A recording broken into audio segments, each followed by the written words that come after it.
ભાવનગરમાં સ્વચ્છતા અભિયાન પર પાણી ફરી વળ્યું છે, કારણ કે અહીં એક પણ વિસ્તાર એવો બાકી નથી કે જ્યાં કચરાના ઢગલા જોવા ન મળે। કરોડો રૂપિયાના ખર્ચે ભાવનગર હવે કચરા નગર બની ગયું છે। તાજેતરમાં જ સ્વચ્છતા રેન્કિંગમાં ભાવનગર શહેરે 137મો ક્રમાંક મેળવ્યો છે, જે ગત વર્ષે 67મો ક્રમાંક હતો। આમ સ્વચ્છતાના મામલે મહાનગરપાલિકાના ભાજપના શાસકો નિષ્ફળ સાબિત થયા છે। કરોડો રૂપિયાનું આંધણ કરવા છતાં સફાઈ દેખાતી નથી। ત્યારે સવાલ ઉઠી રહ્યા છે કે આ પૈસા ખરેખર કોના ખિસ્સામાં જાય છે? ભાવનગરમાં એક એવો કોઈ ખાચો ગલી નથી કે જ્યાં કચરો ન હોય ને ટેક્સ તો પૂરેપૂરો લેવાનો હોય છે ને ટેક્સ જે ગરીબ માણસ મધ્યમ માણસો હોય એ ન ભરી શકતા હોય તો એમની મકાન સીલ કરી જવાની, દુકાન સીલ કરી જવાની। તો હવે જનતા પણ એ લોકોને પૂછે છે કે હવે તમે કચરો સાફ નહીં કરશો, તમે હવે મહાનગરપાલિકા તમારી સીલ કરશું।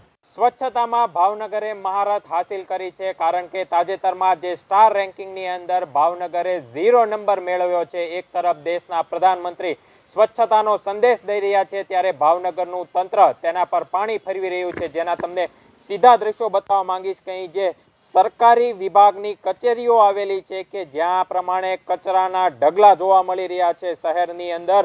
સ્વચ્છતાનો તો તમે અનુમાન લગાવી શકો છો, પરંતુ જ્યાંથી જે સરકારી વિભાગ છે કે જ્યાં સ્વચ્છતા જાળવવી જોઈએ ત્યાં જ આ પ્રમાણે સ્વચ્છતાના ધજાગરા ઉડતા જોવા મળી રહ્યા છે। કારણ કે એક તરફ કરોડો રૂપિયાનો ખર્ચો સરકારી વિભાગ કરી રહ્યું છે, પરંતુ શહેરની અંદર તો કચરાના ઢગલા જોવા મળી રહ્યા છે, ત્યારે સરકારી વિભાગ એમાંથી બાકાત નથી રહ્યો। આ જિલ્લા પંચાયત પરિસરના દ્રશ્યો છે કે જ્યાં કચરાના ઢગલા જોવા મળી રહ્યા છે।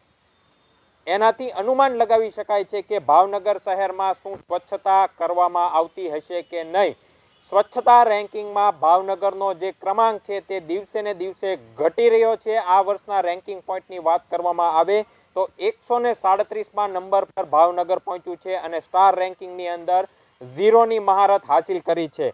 કરોડો રૂપિયાના ખર્ચો થયા બાદ પણ ભાવનગર મહાનગરપાલિકા હોય કે બીજું અન્ય સરકારી વહીવટી વિભાગ હોય કે સ્વચ્છતા પાછળ શું કાર્યવાહી અને કામકાજ કરતા હોય તેના પર વેધક સવાલ ઉઠી રહ્યા છે, કારણ કે સ્વચ્છતામાં ભાવનગરે 0 નંબર હાસિલ કર્યો છે।